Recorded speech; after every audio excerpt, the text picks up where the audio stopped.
Ya, yang pertama kita mencoba untuk menempatkan ini dalam sudut pandang keislaman dulu ya. Iya, Ustaz. Karena yang kita bahas itu dan nanti akan luas sekali spektrumnya. Islam sebagai pedoman kehidupan akan menjangkau banyak bahasan yang sekiranya diharapkan melahirkan maslahat bagi kehidupan manusia umumnya, ya terkhusus bagi insan-insan beriman yang berkehidupan. Baik, yang pertama, Islam tentu mengapresiasi, mendukung dan memberikan pedoman, bimbingan pada setiap kemajuan-kemajuan yang dicapai oleh manusia dalam berkehidupan, ya beriringan dengan nafas kehidupan yang dialami oleh setiap insan, didapatkan setiap kemajuan di setiap era, setiap masa. Tentu itu disambut positif oleh Islam, diapresiasi, baik aspek kemajuan pengetahuan di bidang digital misalnya seperti saat ini, atau boleh jadi di bidang arsitektur, seni dan lain sebagainya. Sepanjang itu semua melahirkan kemaslahatan dalam interaksi sosial kehidupan manusia secara luas, berkeadilan dan berkemajuan. Nah, dalam rangka itu pula Islam kemudian menghadirkan 5 dasar pokok, ya, yang dengan itu syariat diturunkan, pedoman kemudian dihadirkan demi mendukung 5 pokok ini dalam berkehidupan, dan ini menjadi bagian penting yang melekat pada manusia, bisa berjalan fungsi kehidupan dengan baik, interaksi sosial dengan baik satu dengan yang lainnya, dan menghasilkan nilai-nilai keadilan yang mendatangkan harmoni serta bersifat berkemajuan jika 5 hal ini terjaga dengan baik. Ya, ini yang disebut dengan maqasid syariah, ya, tujuan-tujuan pokok syariat, tuntunan dalam beragama itu dihadirkan.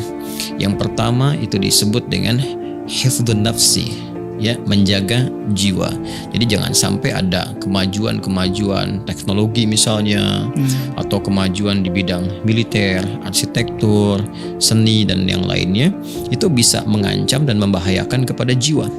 Maka di situ kemudian Islam memberikan tuntunan-tuntunan berkehidupan, ya, memberikan pedoman, jangan sampai ada aktivitas kegiatan yang membahayakan bagi jiwa. Maka muncul turunan hukum, ya, diwajibkan seperti ini, diharamkan bertindak seperti ini dan sebagainya.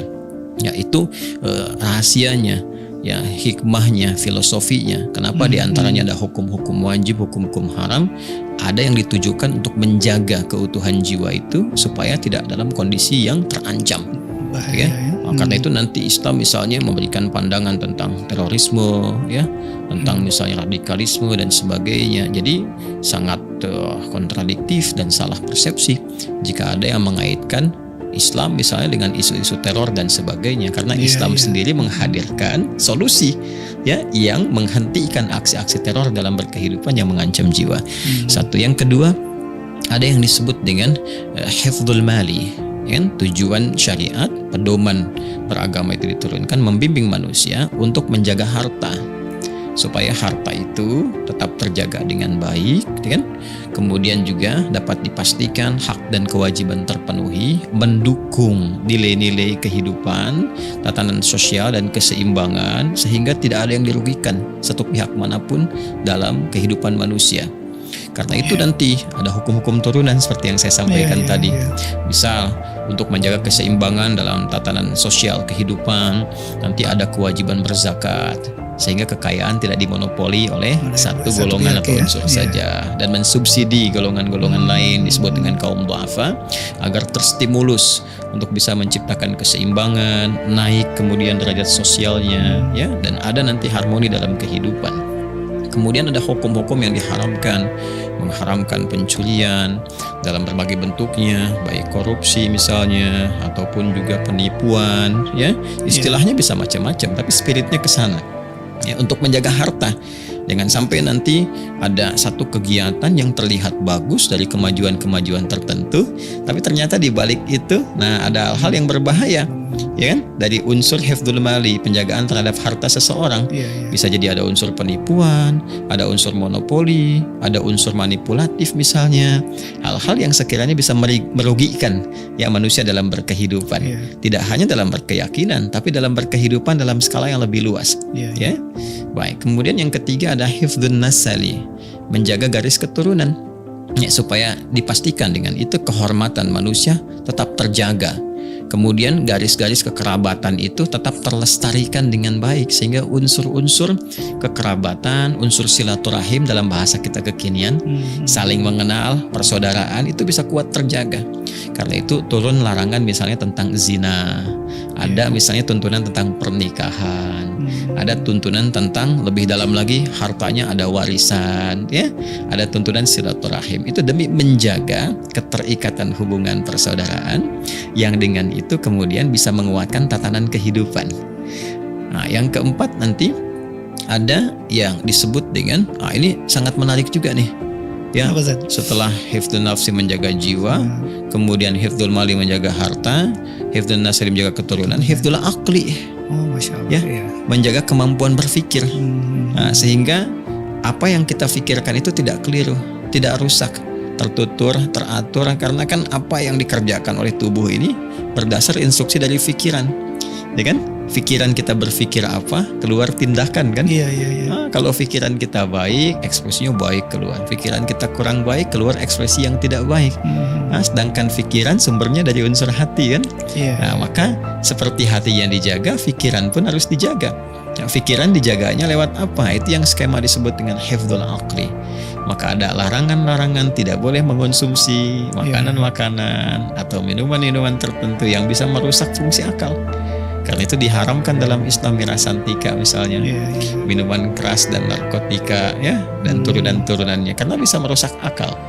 Dan puncaknya penjagaan terhadap hati, karena hati itu sumber segalanya, kan, yang menggerakkan pikiran seperti tadi saya uraikan, yang menggerakkan anggota tubuh kita, memberikan kemudian bimbingan, instruksi berkehidupan yang memberikan dampak-dampak besar bagi kehidupan abadi kelak ini. Ya, itu dari suasana hati itu, dari suasana kolbu. Dan menjaga kolbu itu pedoman tertinggi. Itulah kemudian fungsi agama diturunkan untuk hifdzuddin, menjaga agama itu, karena agama sejatinya itu menu bagi hati. Seperti ilmu menu bagi akal pikiran, nutrisi karbohidrat protein makanan menu bagi fisik. Nah, agama din itu menu bagi hati. Hati itu butuh nutrisinya juga. Kalau nggak diberi makanan, nah itu bisa lemah. Kalau orang lemah hatinya, penyakit hati lebih berbahaya daripada penyakit fisik, ya kan? Orang sakit gigi bisa diobati, sakit hati bagaimana mengobatinya? Nggak ada klinik-klinik untuk sakit hati, dia iri hati, dengki, dendam, ria dan sebagainya. Itu obatnya mesti dari pedoman beragama yang benar. Nah, saya ingin tunjukkan mengapa kita memulai dari uraian ini tentang fungsi-fungsi atau pokok-pokok ajaran dalam syariat Islam untuk memberikan sebuah citra awal peran agama, peran Islam terhadap kehidupan itu seperti apa, ya, sehingga orang menyadari kalau sedikit-sedikit tinjauan Islam, tinjauan agama bagaimana, dia paham bahwa agama datang itu untuk memberikan perlindungan ya, menghadirkan komprehensif lagi tadi lima hal tadi. Betul, dia tidak menolak kemajuan zaman, justru mengakomodir, mengapresiasi segala kemajuan yang didapatkan, ya, baik tadi di teknologi misalnya, digital, arsitektur, seni dan sebagainya. Tapi jangan sampai semua kemajuan yang dicapai itu justru merusak tatanan kehidupan. Mereduksi unsur-unsur keadilan, menghadirkan kesengsaraan dalam kehidupan. Disitulah kemudian datang agama memberikan perlindungan, arahan-arahan, sehingga kemajuan-kemajuan yang dihasilkan itu didampingi oleh pedoman beragama dan terarah kepada maslahat kehidupan yang benar. Konteks pembicaraan tentang cryptocurrency dan segala turunan-turunan yang ada di blockchain itu, baik NFT, non-fungible token gitu kan, kemudian juga Bitcoin dan yang lainnya, itu masuk nanti pendampingannya di tujuan pokok syariat tadi yang kedua, hifdzul mal, yang tadi saya sebutkan dalam konteks menjaga harta. Karena semua bab ini itu kan ada dalam pembahasan muamalah maliyah, interaksi yang melibatkan unsur harta di dalamnya. Nah, sekarang bagaimana Islam memberikan perlindungan terhadap transaksi dan interaksi harta ini dalam konteks muamalah, ya, interaksi kehidupan manusia satu dengan yang lainnya. Maka ada nanti pandangan-pandangan dasar, konsep-konsep dasar yang dengan ini, dasar-dasar ini semua orang sepakat, secara logika diterima juga, ya kan? Dan secara praktikalnya akan bermanfaat dan dibutuhkan oleh siapapun, apalagi insan beriman yang memang sejatinya harus menaati ini semua. Satu, jika yang digunakan dalam berinteraksi itu terkait dengan harta itu ada unsur transaksi di dalamnya yang saling menukar. Ya, baik misalnya pertukaran antara benda satu dengan benda yang lainnya, atau pertukaran antara jasa, ya, yang dinilai dengan nominal tertentu. Nah, maka ini ada ketentuan-ketentuan pokok. Jika barang dengan barang, ya, ataupun misalnya jasa dengan satu barang atau nilai tertentu, maka mesti jelas nanti, ya, jelas bendanya. Kalau benda jelas bendanya, kalau jasa jelas jasanya, yang memang melahirkan sesuatu yang memiliki nilai yang bisa dipertukarkan, ya, yang wujudnya terlihat, wujud keberadaannya. Maka jika bentuknya barang dengan barang, tadi misalnya kita ingin tukarkan satu barang dengan uang, ini kan dua-duanya materi nih, ya. Yang satu punya nilai tukar, ya, yang satu punya nilai yang ditukarkan dari wujud yang ada.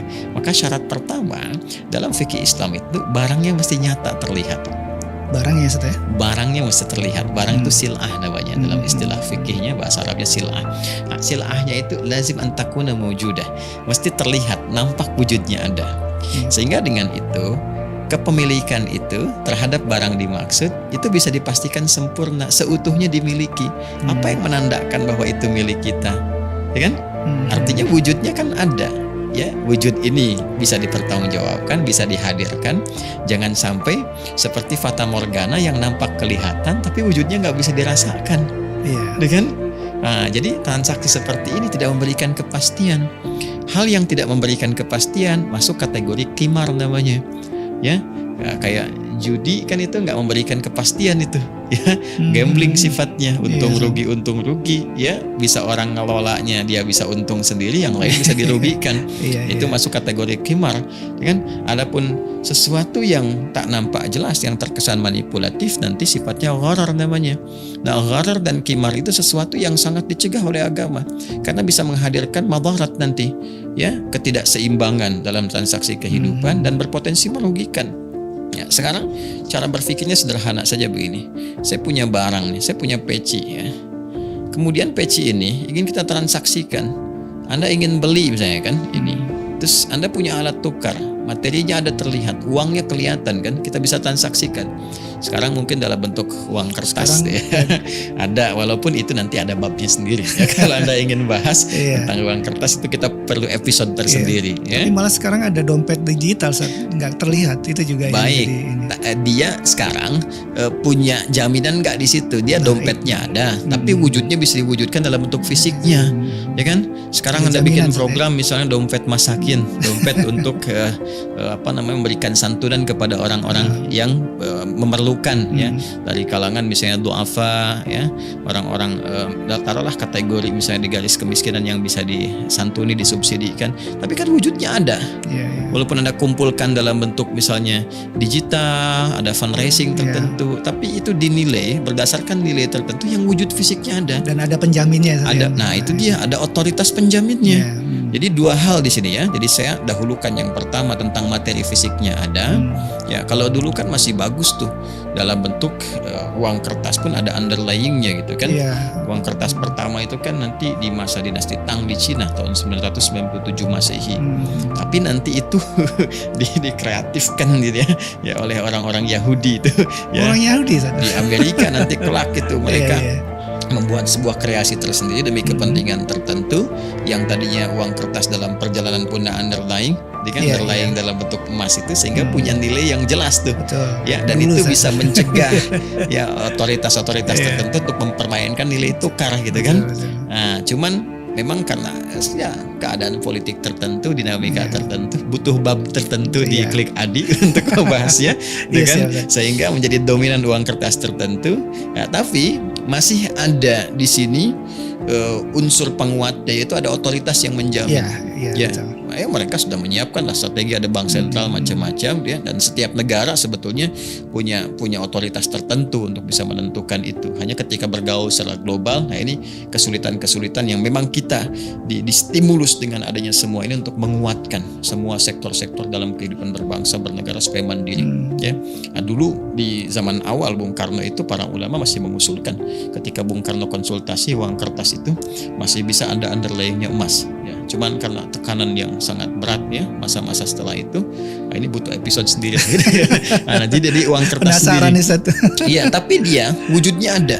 Oh iya betul. Wujudnya ada, ya kan?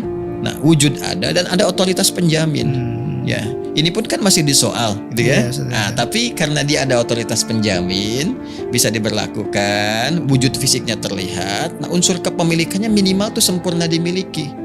Makanya Anda beli dompet tuh, celana Anda ada sakunya tuh. Nah, itu batik Anda kan ada sakunya juga tuh. Ya, berarti istri kosong tadi tuh. Kosong. Nah, ini berarti isyarat kepada suami ya. Bikinin saku supaya bisa diisi. Siap. Ya, maksudnya sakunya jangan disimpan di suami. Ya. Kan uang suami, uang istri juga. Iya.